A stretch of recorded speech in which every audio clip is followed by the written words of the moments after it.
Ozamis, City of Misamis Occidental, Luxton, magtanaw ka nato karon pinaagi sa Facebook page o YouTube channel sa AONC. Kumusta o maayong adlaw? Ako si Dasi Humatikson. Kini ang Ozamis Today.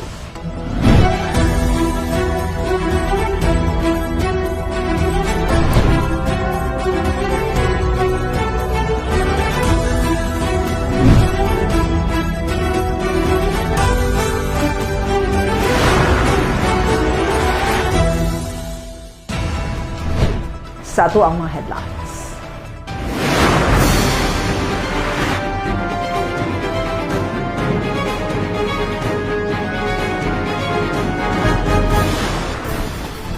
Asinso sa Miss Administration nagpadayon sa ligon nga suporta alang sa mga senior citizens. Fourth quarter social pension gidistribute na.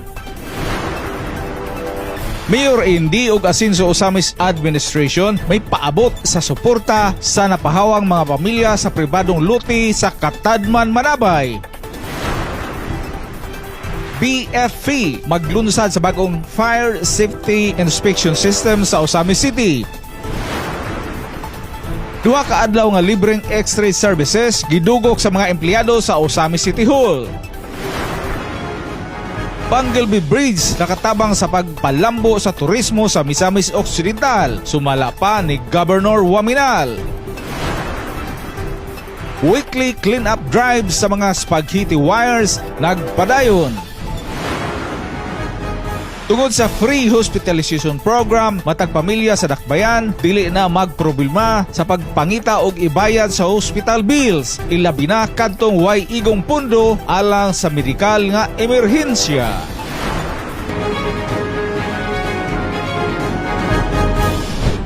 Ani ang mga detalye sa Ozamis Today.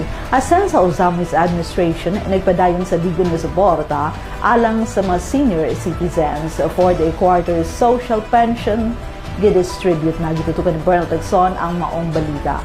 Ang good news sa iyang report.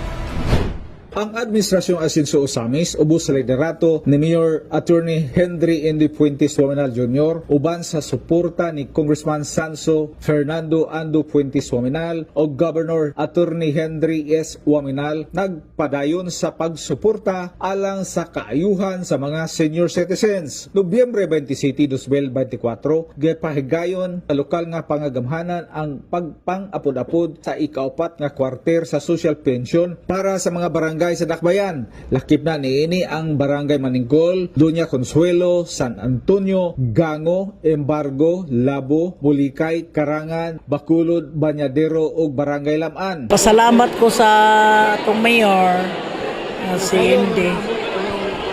Sa'yo naabot ang among pensyon.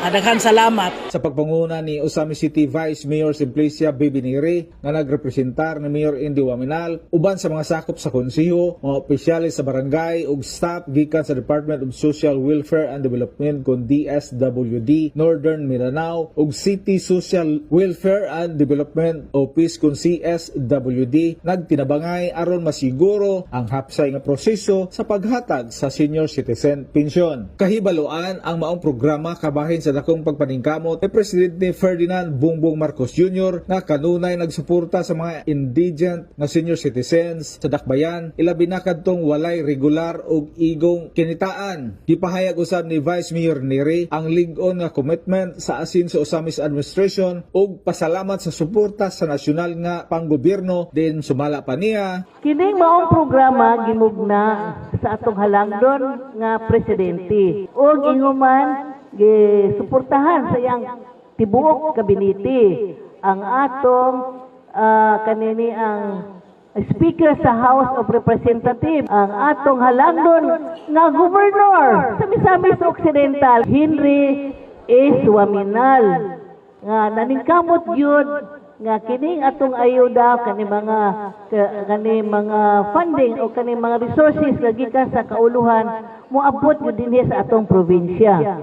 Ubos usab sa pagpaluap sa atong pinalangga og wapito nga congressman sa 2nd district, si Congressman Ando Waminal ug labaw sa tanan ang atong pinalangga nga mayor sa Usamis. Ang programa nagpadayon ngadto sa Nobyembre 28, 2024 didto sa 1,570 ka mga senior citizens gikan sa Barangay Sinosa, Labinay, Diguan, Manaka, Tabid, Litapan, Dimaluna, Balintawak, Kabinti, Bungbong ug Pulot, Usamis City ang nakadawat usab sa ilang ika-upat nga quarter social pension. Ang mga benepisyaryo mipadayag sa ilang pagpasalamat kang Presidente Marcos, House Speaker Ferdinand Martin Romualdez og mga lokal nga mga opisyal alang sa tukmang pag-release sa ilang pensyon nga nasaktong panahon usab alang sa kasaulugan sa Pasko. Ako po salamat sa siya Asenso.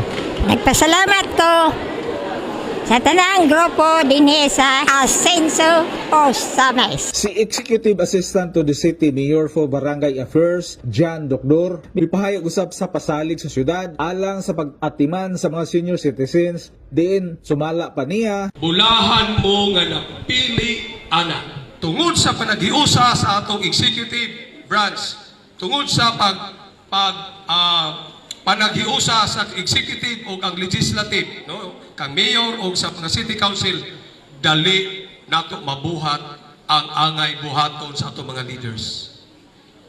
Dali nato mapaabot ang mga tabang nga moabot nato. Sa katapos ang adlaw sa pag-apod-apod sa social pensions, adlaw Biyernes, Nobyembre 29, 2024, mao ang mga senior citizens nga nagagikan sa Barangay Gala, Kinuman Norte, Kugon, Kinuman Sur, Bagakay, Trigos, Montol, Ginguna o Gimat. Diin malipayong gitagbo sama nila ni Lulo Benjamin o ni Lulo Rafael nga taga Barangay Gala o Ginguna. Diin saysay pa nila. Ako pasalamat sa team sa Asenso o sa mga taga-DSWD. Wala na suporta sa atong maintenance, sa atong kinabuhi. Maintenance. Sa nga kinalabuan sa lungsod. Ay, maintenance. Sobra nga. Kuha nagyapon. Soda nagyapon. Magyapon. Ang padayon nga pag-apod-apod sa pensyon alang sa mga usamisnong senior citizens nagpakita sa kalig-on sa panaghiusa tali sa nasyonal nga panggobyerno ug sa administrasyong Asenso Osamis aron masiguro nga ang mga lulo ug lula sa dakbayan makadawat sa hustong pag-atiman, suporta og dignidad nga angay para kanila, ilabi na nga haduol na ang selebrasyon sa Kapaskuhan. Alang sa Osamis Today, ako si Bernard Texo. Salamat, Bernal.